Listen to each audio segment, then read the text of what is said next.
Hello everyone, welcome to my channel corner shortcut. তো তোমাদের সঙ্গে আগের ব্লগে শেয়ার করলাম আমরা ব্রেকফাস্ট করে এসেছি, তারপর ঘরে কিছুক্ষণ রেস্ট নিয়ে আমরা এবার যাব সুইমিং পুলে।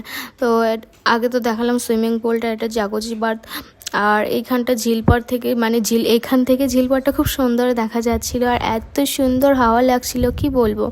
তো এখানে কিছুক্ষণ হাওয়ায় দাঁড়িয়ে তারপর আমরা চলে গেলাম সুইমিং পুলে, কিছুক্ষণ ঘোরাঘুরি করে দাপাদাপি করে তারপরে চলে আসলাম নিচে। আসার আগে তোমাদেরকে আমি এই জিনিসটা দেখাচ্ছিলাম। এইখানটা দেখো সব অ্যান্টিক পিস, যে মুভিতে যে জিনিসগুলো ইউজ হয়েছিল সেই জিনিসগুলো এখানে রাখা আছে, তোমরা দেখতেই পাচ্ছ। আর এই যে শোলে বয়ে যে বন্দুকটা ইউজ হয়েছিল সেটাও এখানে আছে। মোটামুটি যে মুভিতে যে জিনিসগুলো ইউজ হয়েছিল এখানে কিছু কিছু অংশ আছে। তো আমি তোমাদের সঙ্গে সেটাই দেখাচ্ছিলাম। তারপর চলে এলাম নিচে, চেঞ্জ করে নিলাম। আর এই ছিল আজকের মতো ব্লগ। কেমন লাগলো এই ব্লগটা? ভালো লাগলে লাইক দিও। Thanks for watching, by.